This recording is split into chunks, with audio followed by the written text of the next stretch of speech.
Faith Forward Media, this is Healthcare Musings. I'm Dr. Hashem Hasabala.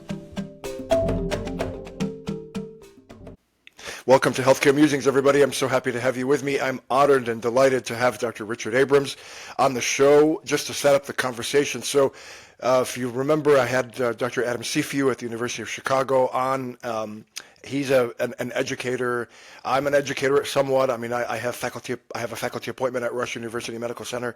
I have faculty appointments at Drexel and other places. I teach residents at the main hospital I'm working at Rush, and also across the country through my telemedicine work. And I'll say it out loud. I mean, I say it out front that they don't make them like they used to, man. I am now the curmudgeon that went uphill both ways and through 10 feet of snow, and which was actually true. But Dr. Abrams reached out to me and said he listened to the conversation, and he told me it's not their fault. And I was very interested to hear his perspective. Dr. Abrams used to be the dean of GME. He used to be the program director of the internal medicine residency where I did my training. He's one of my teachers. He is a full professor of medicine at Rush University Medical Center, has a wealth of knowledge and experience, and so I wanted to have his perspective. Welcome, Dr. Abrams. I'm so happy to have you. Thank you, Hashem. It is so good to be here. So good. Actually, it's so good to see you. Likewise.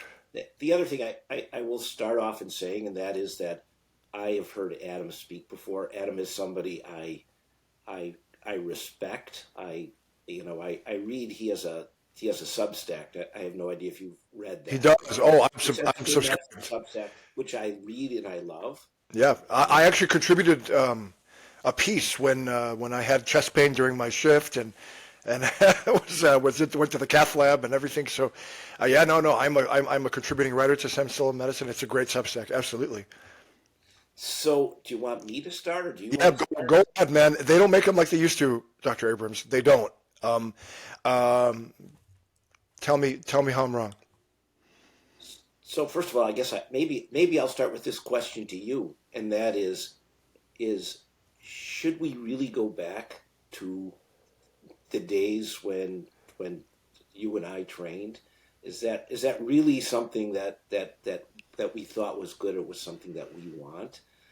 And I say this a lot, and that is, it's so easy to look backwards and think of good things, but in my view, nostalgia is about forgetting the bad things, and so I can start by talking about, or I'm happy to talk about, why I'm not sure that the model we trained on. I can give you 20 reasons why the model we trained under was not ideal. Yeah, go ahead. I mean, I remember coming home from Rush post call, and I don't remember how I got home. I remember that. I remember post call in the ICU where now I live. My senior at about 1 o'clock after noon conference, I'm post call. There's tons of work left, and he yawns and says, "I'm gonna go home. I'll see you later." If you remember correctly about that time, that is because as seniors we took call every other night, so it was a Q2 rotation. And if you didn't go home by, so you got there at 7 a.m. or 6:30 a.m., on Monday, and it was noon or 1 o'clock on Tuesday when you went home, knowing that you'd have to be back on Wednesday to do the same thing. Mm-hmm. So I don't know. And you're the ICU doc. Is that really the person you want taking care of you, who's been there every other night for a month? Good point, man. Good point. The problem I have is the lack of resilience, right? I'm not saying it was good, and I am saying that when the storm came of the pandemic, I had an emotional breakdown. A lot of my colleagues had emotional issues, and I weathered that storm because I'm used to that the difficulty of the training, and my issue is the field, the work hasn't changed. So critically ill patients are, if anything, more critically ill now than they were before. They're younger, they're more critically ill, if anything, but at least they're as critically ill. It doesn't change. But your training has, right? Your the way you're equipped to deal with adversity has, and so you just are not ready. I oversee a program in the East Coast, and it got really busy, and all the trainees are like, "What's going on?" And they bring up the word unsafe, right? Like it gets like that. In private practice, before I came back to the rush system, I remember 2006. It was midnight. I'm still rounding on Saturday. I still have to come back on Sunday, and I'm on call. It's just me for two hospitals. But I didn't crumble because of that, because of my training, because of doing things with teachers like you. So that's my. I'm not saying we should, to berate the people, everything like that. And at the same time, I never took a mental health day. Like I remember our mutual friend Cliff Kavinsky. I was an intern in the CCU. It's overwhelming. It was my first month as a doctor. It's a lot of work. And he brought a patient down to get diuresed. I forgot to order Lasix. I did. And so he comes to, he does this to me, and he tells me the whole thing about, I brought her down here to get diuresed, and you're treating her for gout, and that's not the number support. And I could have kept her on the floor, and he shooed me away. And I didn't go home and take a mental health day. I said, okay, my system is not working. I got to figure out a new system, and I did. And that never happened again. Now, you have an ICU nurse that may yell at a trainee, and that trainee goes home for a mental health day. Come on. That's my issue. So, a couple of thoughts. So first of all, thought number one is that here's a real reality, and that is that medicine today is very, very different than medicine as what it was when I came in. So, we're talking 40 some years ago, and it's not.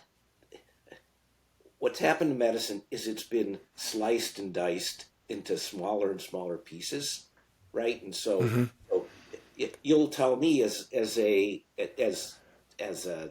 resident and as an attending or even as an early attending, you did a lot of things that across an entire spectrum of a patient's experience, right? There was no such thing. Listen, when I started, there were no hospitalists, didn't exist. Right. Critical care didn't exist, for God's sakes. That's true. And it's and our ER at that time, and many academic ERs, were run by medicine people, not by ER doctors. And so now let's jump ahead, and all of these things have been divided and in some ways subdivided, right? You're a pulmonary critical care person. Are you an interventional pulmonologist? No, I'm not. No. So it's the slicing and dicing of medicine that in many ways has, I think, at least had some effect on this. So, and listen, again, we can go to hospitalism. And is hospitalism not just shift work? It is. It is. I think the thing I love about critical care is that it's shift work, that I can work half the month and that's full time. And now let's go to the student piece of it. So the students see this, and their perception of medicine is that it really isn't a continuum. It's really cut up into little pieces. And so, and when they become doctors, they're going to be doing little pieces. The one thing I'm going to say about medical students, and you work with medical students a lot, and I work with medical students a lot.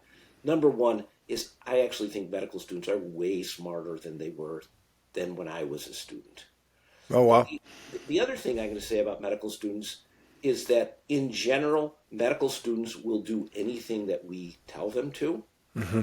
Okay? And so this message is a message that we've created. It's not, they didn't create the message and bring it back to us. We created the message and moved it forward. And the message isn't all bad. Okay. And I understand, listen, everything's a pendulum. It's things swing from one side to the other. And the answer is almost always in the middle. Mm-hmm. And we react to the situations we're in, and I think that in many ways that's what medical students do. They're reacting to the experience that they get. They're reacting to us also, because I'll say this, and again, this is what I remember. It's maybe, like I say, I may not remember the other piece.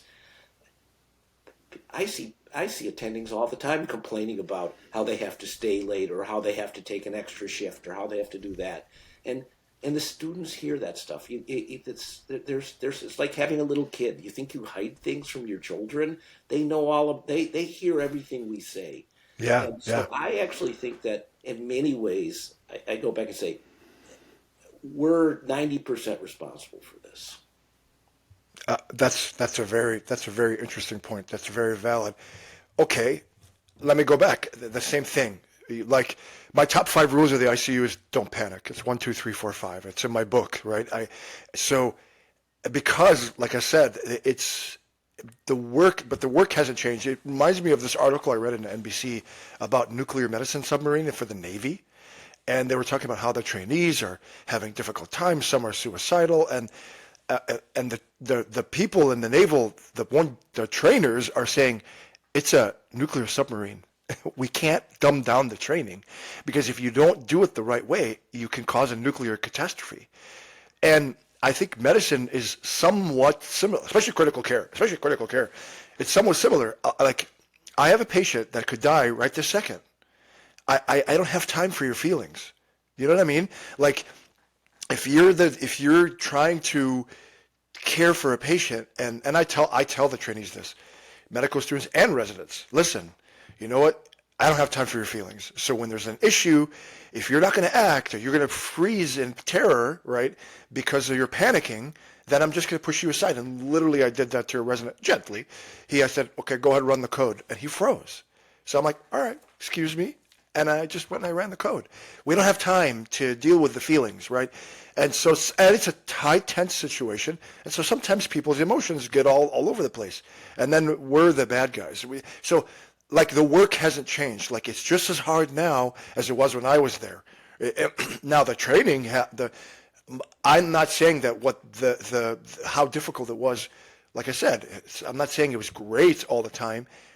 And it still prepared me to have a work ethic that I see a lot of people, and I hire a lot of people out of training, and for, I don't know, it just seems to me that there's the same sort of, you could just keep piling on. It doesn't work. But then again, the job hasn't changed, right? And if you have a boss who's a doctor who still practices and knows what it's doing, it's one thing. Many of us are going to have bean counter bosses, business people that don't understand what we've been through, and all they look at are the numbers, and ask what's wrong with you. Talk to me about that. So we can talk a little bit about medical education. Yeah, please. In my perception, and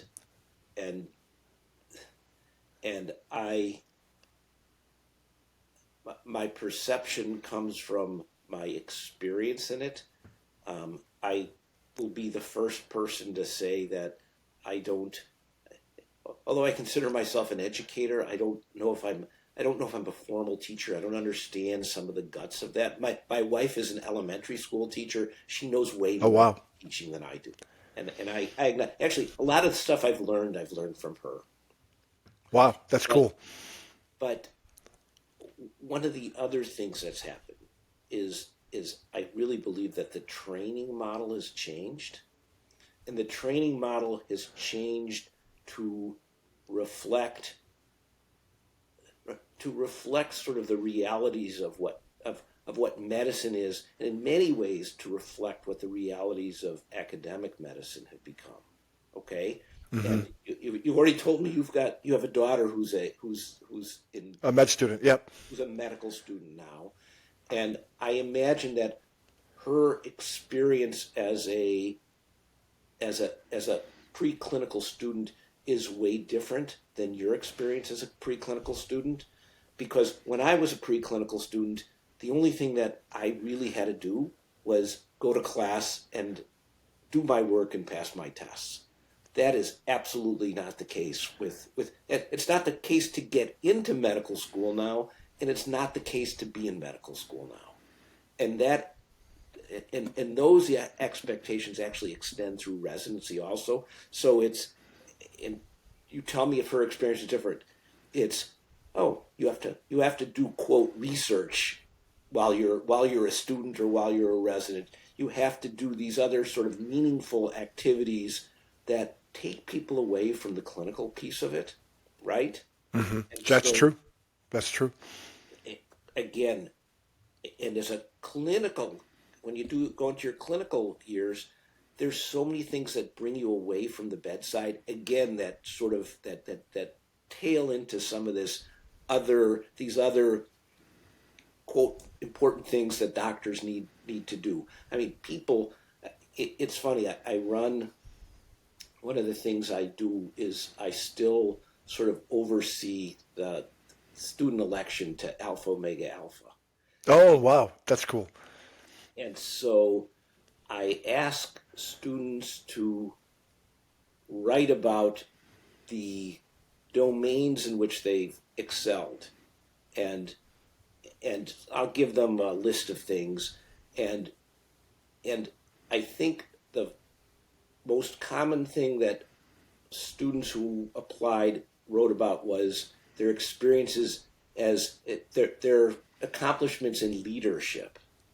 Okay, Hmm. and and listen, it's great, and I hope all these people go on to become great leaders. But is that really? Tell me how important that is for during your second and third years of medical school. I mean, you have to learn medicine in order to, in order to be a leader in medicine. I think you have to learn medicine first, but that may not be true anymore, right? No, that's So very true. so there's these things. All these experiences become important, and then you go to residency, and it's exactly the same thing, right? So there's a tremendous amount of pressure on residents to, again, if you want to go into GI or cardiology, you have to publish 10 papers or something like that. That's true. I mean, There's a because everyone wants to become a gastroenterologist or a cardiologist, right? and there's a finite amount of time in the day. So when you and I were staying overnight to see people, these guys are going to do their research projects, or they're going to go to try and write something that they can get that they can put on their CV. And so there's we've created all these things that pull people away from that, right? No, And that's a very good so point. they're away. And let's acknowledge there's pressure on them to do it. You're not going to get your fellowship in pulmonary critical care now unless you've done those things, right? Yeah. Yeah. The other piece of it, and it is what I've talked about before, and that is that the way residency is organized, every 2 weeks you're doing something different. And so it's really, in my mind, residencies become a buffet. So you Hmm. take a little of this and you take a little of that and you take a little of that. And now you're telling me you want to foster, long term, whatever, continuity, this, that, but you've made the residency, there's no continuity in the residency at all. Right? They've done away with continuity clinic. It's now a X plus Y. It's now something like that. So you've done away with all these things that that instill the kind of things that you're talking about. That seems to be a tragedy, Dr. Abrams, because, like I said, I think our field is still a gilded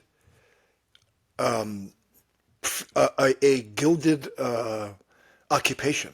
Like residency is apprenticeship. Hmm. You know what I mean? It's an apprenticeship, just like blacksmith being a blacksmith or being a mason or a brick mason, not the other mason. You know what I mean? Like it's still a guild. It's still you still need, and the learning, and Dr. Sifu feels that too. The learning is in the work, like the way, and that's why I love critical care. I think critical care is the only field in my mind, and I'm biased, obviously, or I'm a doctor. I need to know critical care. I need to know cardiology. I need to know pulmonary. I love the lungs, so that's why I'm a pulmonologist also. I need to know a little bit about the GI and the renal system and the pulmonary system and the cardiovascular system and the skin and the hematology, everything, and how it ties together, and how if I make one organ system happy, I'm upsetting the other organ system. How to deal with that, and then the medicine, the pharmacology. And then I see critical illness evolve over time. I mean, that's why I love critical care. That's why I'm plugging it. It's really where I feel, and I'm a surgeon a little bit. I do procedures, and that's being a doctor. That's why I wanted to become a doctor. I wanted to care for the whole person. That the way we've, like you're saying, sliced up the education. I mean, even if you're slicing up, I guess that's what fellowship is for. But aren't we again making just, well, I'm just, this patient's going to be with me a couple of days and that's it. There's just the learning is still in the work and seeing that patient at the bedside, right? No, listen, I agree with you. And I tell students all the time. I've got students come with me, and I tell them right up front, and that is, I'd rather have you see an extra patient than than write a note or to do this, because as you say, the learning is in the work. There's absolutely no substitute for seeing patients, right? There's no substitute for seeing patients, maybe except this, and that is if you have to pass a test, Right. right? And so you see again, particularly I think with students, and again they're reacting to their environment. They on a call day they'll go home and they'll do whatever, sketchy or Anki or things like that, Hmm. because we've made it all about the test.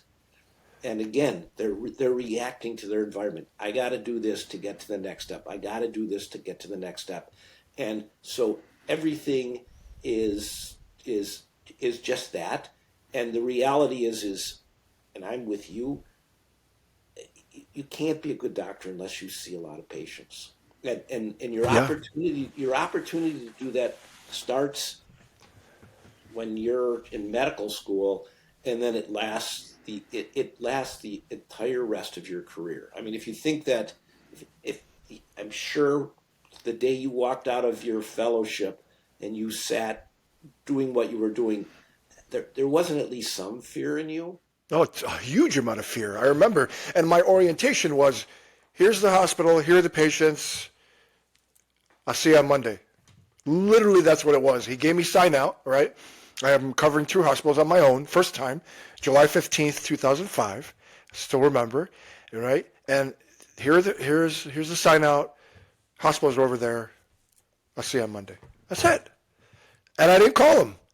And I dealt with it. And I was terrified. First time on my own. I have no attending crutch. I have no one to say, well, I know behind me is Dr. Balk or Dr. Silver, God rest his soul, or Dr. Casey. All those guys, all those wonderful, Dr. Abrams, all those wonderful teachers that I had, where I know that I have the security of knowing, hey, I can bounce things. At the end of the day, they're behind me. It's me. I'm the one. I'm the Dr. Casey now.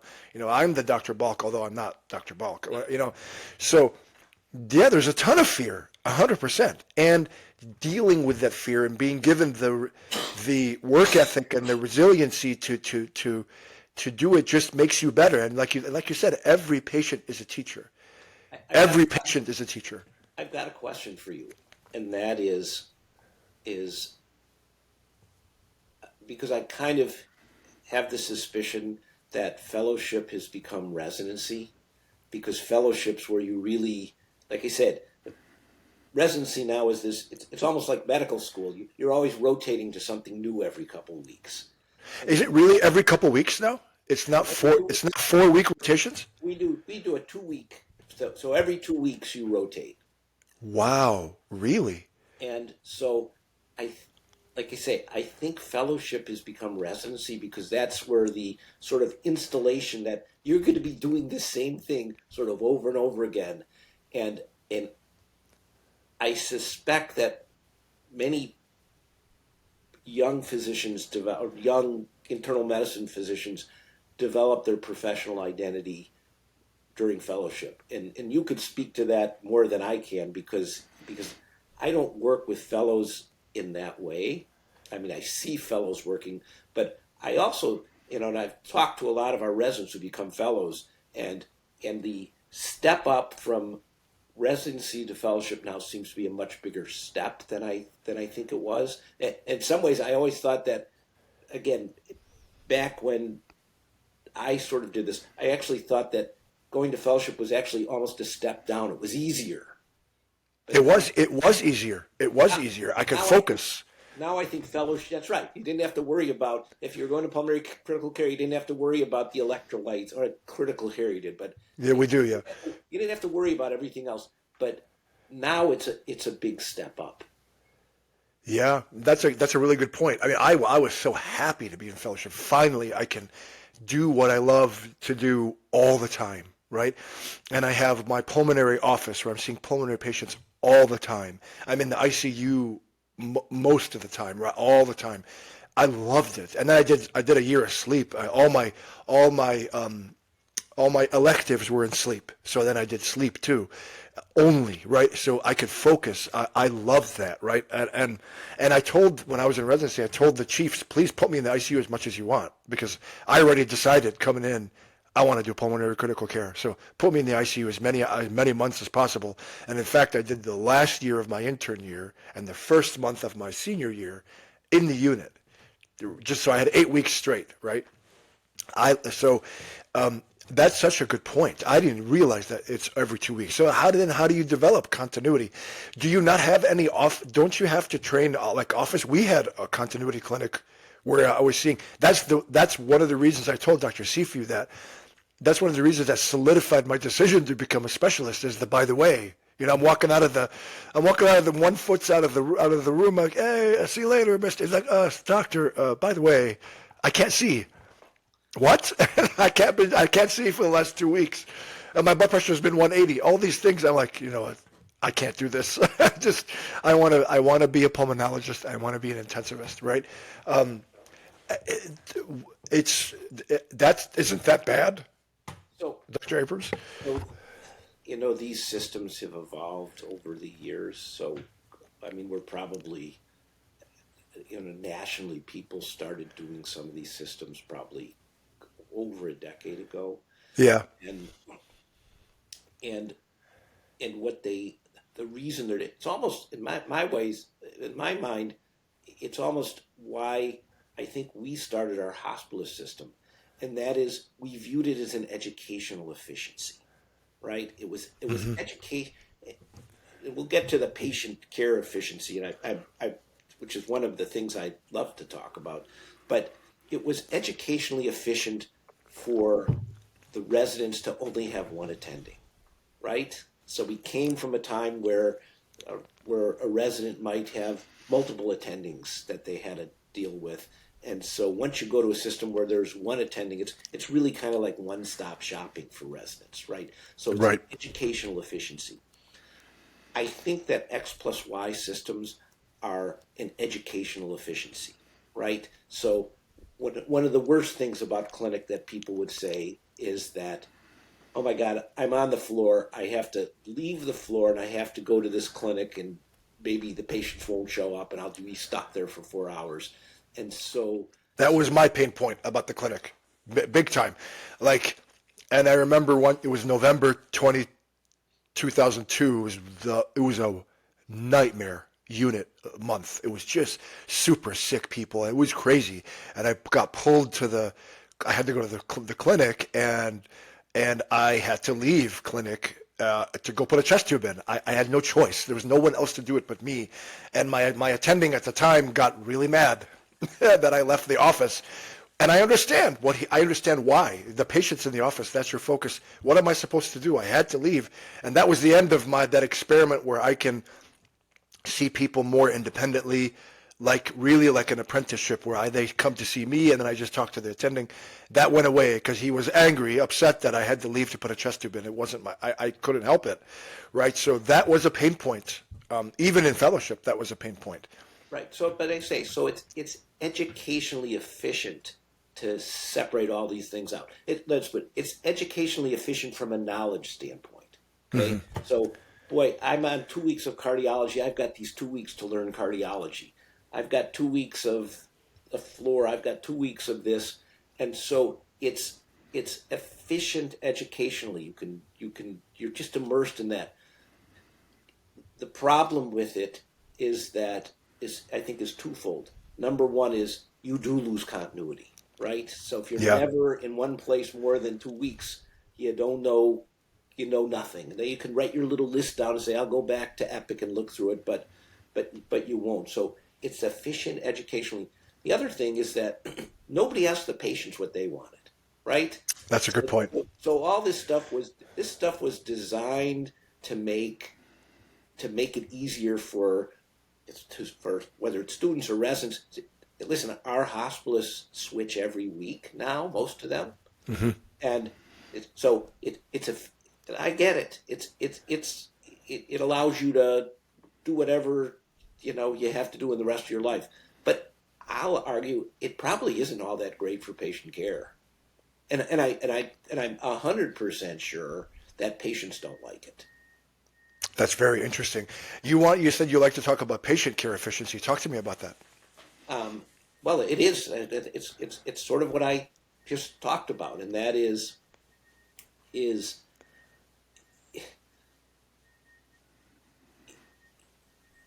it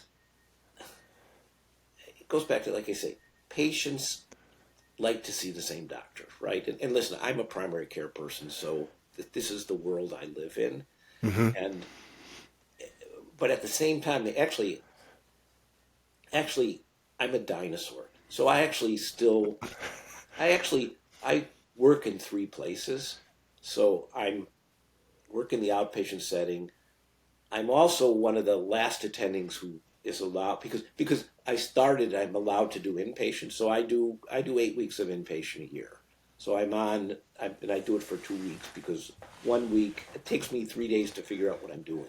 No, that's true.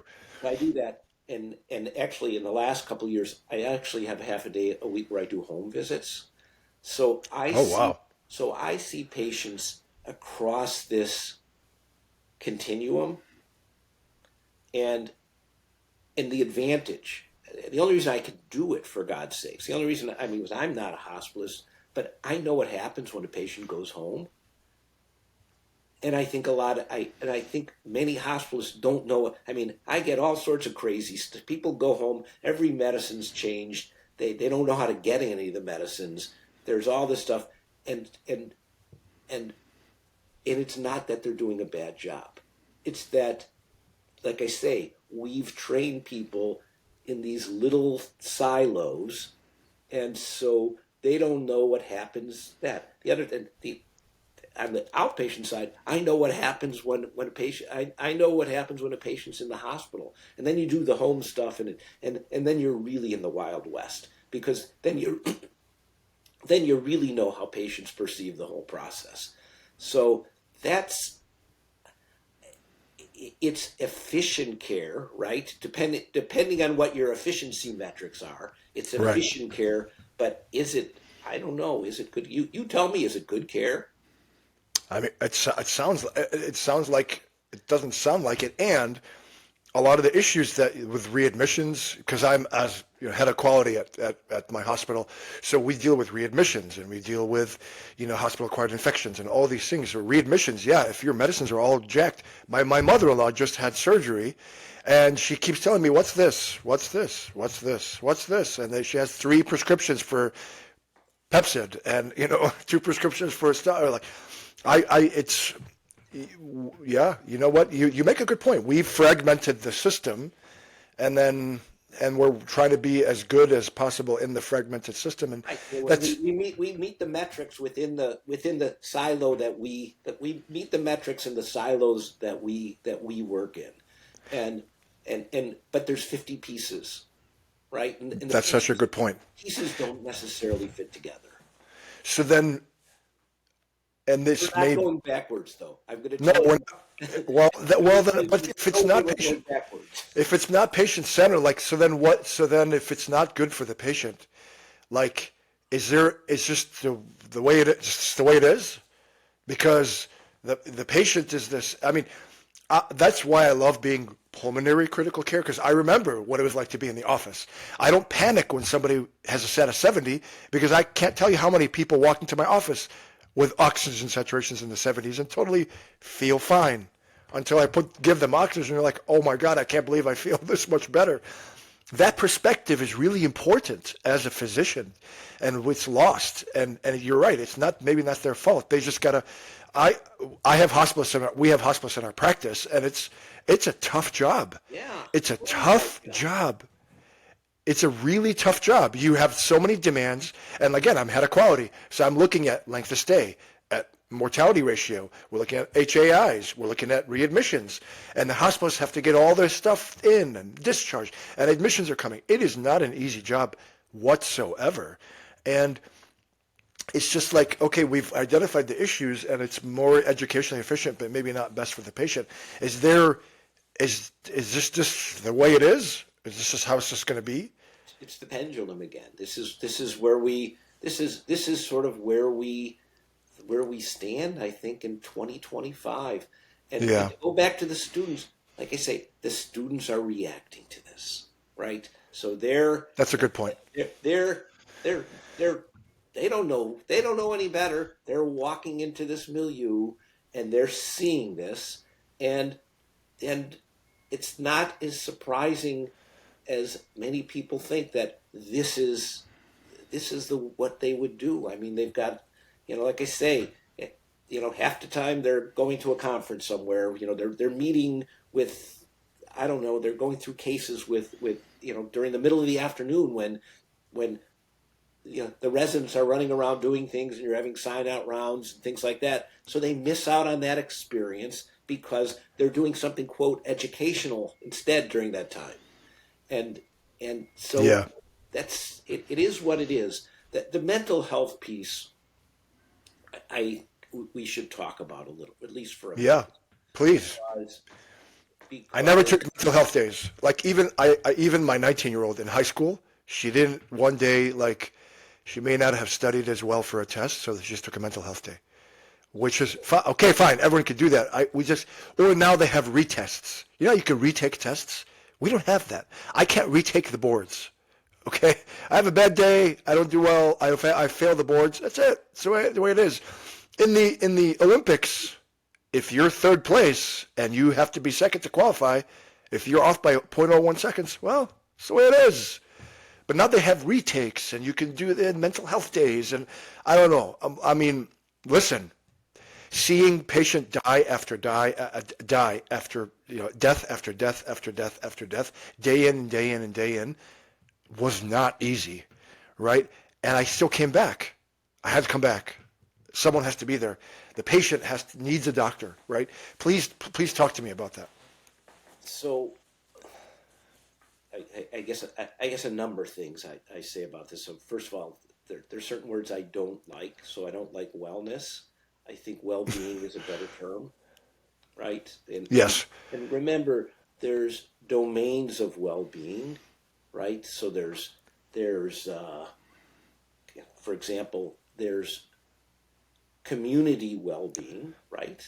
Right. right. You want to live in a community that you want to live in a community that cares for each other. You want to we could talk about whether it's a family. So we live within groups that if there's well-being, if the environment's good, then people tend to do better. How's that? There's personal Yeah, well-being. Those are the things that that make me feel better. And, so for one person, it may be doing yoga. For another person, it may be, knitting. And, one of the problems with the sort of wellness industry, I'll call it, is that it imposes it imposes certain ideas on people that in order to be quote well, you have to do certain things. And in my mind, the personal well-being piece is you got to give people the space and the time to do things that again make them well or bring them joy or whatever it is. I think that our job is educators is really much more around the community well-being or the milieu that we practice in, because if you've got a really well-functioning ICU, right, and everybody supports each other and everybody looks out for each other, people are going to do way better in that, right? That's true. And not only that, because we get to all these metrics and things like that. I think that when you have situations like that, then actually patient safety improves, right? So a great ICU team makes for great care, and a dysfunctional ICU team, even if everybody's really smart and everybody knows they know every little thing, it makes for bad patient care, right? Because 100%. people aren't going to speak and step up. And so I'm afraid that we mix those things up, right? And so I need to be off, and there are reasons that people need to be off. We should allow people to go to the doctor. We should allow all those things. And if you're working 70 hours a week, you should go to the dentist once. And if you have to be off for 3 hours to go to the dentist, you should go. Or if you're suffering in some way, you should do that. But it's sort of the imposition that, that this is going to make, that you need to take this day off to make you feel well. Because actually, it's funny, last week I was in the Dominican, I told you I was gone. Yeah. The Dominican Republic. We were working in this really fabulous community that was taking care of Haitian refugees. And the reality is the week before I had done 2 weeks of inpatient service, and I worked both weekends, finished the week out going to clinic, and then, on that first weekend I had to get up at 4 a.m. to go get on a plane and go down there. And I'll tell you, I felt so good going down there, and we worked all the time, but it was the doing that really sort of restored me, mentally, right? In some ways, it took me away from a lot of the day-to-day things that I have to do. And so I think that we can create experiences that are really, really positive for not just our learners, but for all of us, right? I mean, that's your job, right? Isn't this what your job outside of medicine is? This is one of the things I do outside of medicine. I mean, I do clinical a lot. It's maybe the bulk of what I do, but I do this podcast. I write. I play golf with my son. But the other thing you do is you oversee groups. I oversee groups. Yes. So if you now we get to the leadership thing I talked about before. A good leader in my mind creates those environments, right? So and I think so much of it is you've got to lead by example. And if I think of my great mentors, and you would know one, Dr. Levin Dr. Levin and Dr. Goodman were my great mentors. What made them great is they led by example, right? They would tell you to do things, but I don't think they'd ever tell you to do they would never tell you to do something that they wouldn't do themselves, right? Or they hadn't done themselves.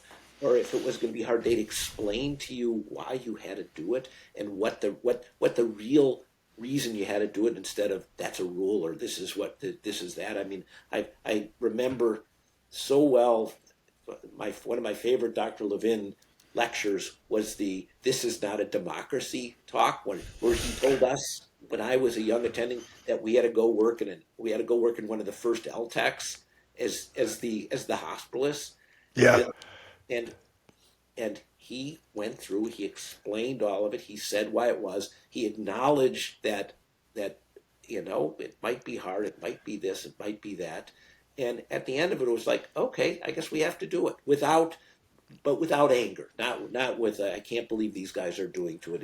It's okay, it's been explained to me, I understand why I have to do it, and that's why we're going to do it. And and I think we need to do a better job of that with our students and with our residents and things like that. Because, like I say, I think that almost all of them will, in those situations, not only will, but want to step up to the plate for it. Yeah, that's a very good point. I think this is why I wanted to have you on the show because your perspective. And now you made me think. I probably will want to have I hate to say this, but a younger educator, like, right? So someone to get their perspective as, okay, it's different. And they always even my daughter rolls my eyes, my med student, oh my God, okay. When I tell her how hard it was they just roll their eyes, yeah, okay, yeah. And just like we rolled our eyes at you guys and you said, you know what, we're like, okay, but I think it's really good. Okay. That's why I wanted you on the show. They're reacting to the environment that's been placed on them. I'll try to be nicer. The other thing is, you know, so being program director was the best job I ever had. I Hmm. loved it, loved it, loved it. It's a job that comes with an expiration date, and so you can't do it. And there's some places that do it, but you can't be program director forever because there's always a part of you that's rooted in your experience, right? So there's always a Hmm. part of me that was a resident 40 years ago and sees residency through those eyes, and and you and you can't fully remove yourself from that. And so you need to have, like you say, you need to have younger people do it because number one, they have different eyes, and number two is that is that they will do things and they'll do things and come up with things that you could never see. My so my favorite quote is and I don't know if you've ever heard this quote. This is Isaac Newton was supposed to I think it's attributed to, and the quote is, "If I can see far, it's because I'm standing on the shoulders of the people who came before me." Oh Right, wow, yeah, that's right. true. No, that's so true. And so if you've done a good job, the people who come after you will be better than you, right? They should be. I mean, it's like you want your kids to be better than you, right? Absolutely. Every parent wants their kids to be better than them. And so when I talk about students and residents, my expectation is that they should be better than us, and we've got to create the right environment so that so that they can do that. And so that's why I keep going back and say this is on us, this is on us, this is on us, and and and I don't want to not acknowledge some of these issues. And like I say, if you go back and read these Elizabeth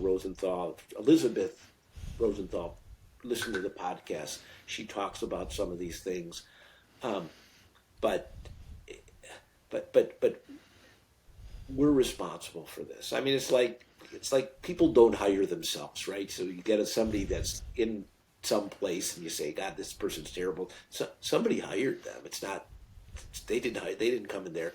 The students come in here, and I think like I say, I think most of them will do whatever we ask them, Hmm. and it's just that we're asking them the wrong things. Like I said, we're asking them to do research. We're asking them to do all these other things, and in some ways, we're not asking them to spend enough time just seeing patients, talking to people, taking care of people, and watching how the system works. Um, so I'll stop there. No, that's perfect. That's perfect. And I think you've that's why I wanted you here. You gave me great perspective. I think I would much rather have students that rotate with me, whether they're medical students or APP, PA students. We have them too. Um, not write notes. I agree with you.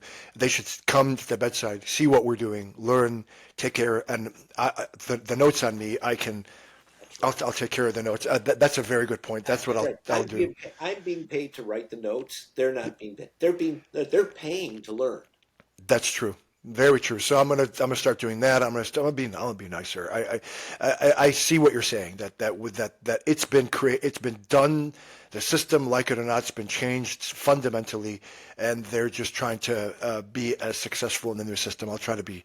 I'll do my best to be nicer. I don't think I could be a program director. God bless that you did that. You were one of my favorite teachers. I mean, all of the Dr. Levin, God rest his soul, Dr. Goodman, everybody were. I mean, I'm standing on your guys' shoulders. I really am, and I'm so grateful to have learned under you and trained there. And I just think there's no way I could be where I'm at without you guys. So thank you very much for all that you did for people like me in helping us carry the mantle and carry the torch forward. No, so good to see you, and so good to talk to you. And we'll see. Maybe Adam will comment on this, but and I'd love, he came to talk to us a couple, maybe about 6 months ago, and just having a chance to sort of go back and forth with him was really a great thing. Yeah, I like Lots him of a lot. great people. I mean, that one of the other wonderful thing about this field in general is there's so many great people with so many great ideas, and it's a blessing and an honor to be able to do this. I mean, 100%. that's the one thing. If there's anything we really should instill in our students, it's that piece, and that is that we are we're the luckiest. This is the best job in the. This is a great job, and people honor us by letting us take care of them, and they tell us things that that they haven't told other people, and so to realize that's what you get to do it's really sort of mind blowing to me. 100%. I couldn't agree more, and that's exactly what Adam said too, Dr. Sifu, and that's a perfect way to end the show. Dr. Richard Abrams, so appreciate you, so appreciate your time. It's great to see you, and thanks for your insight and your wisdom here. Thanks so much. Thanks, Hashem.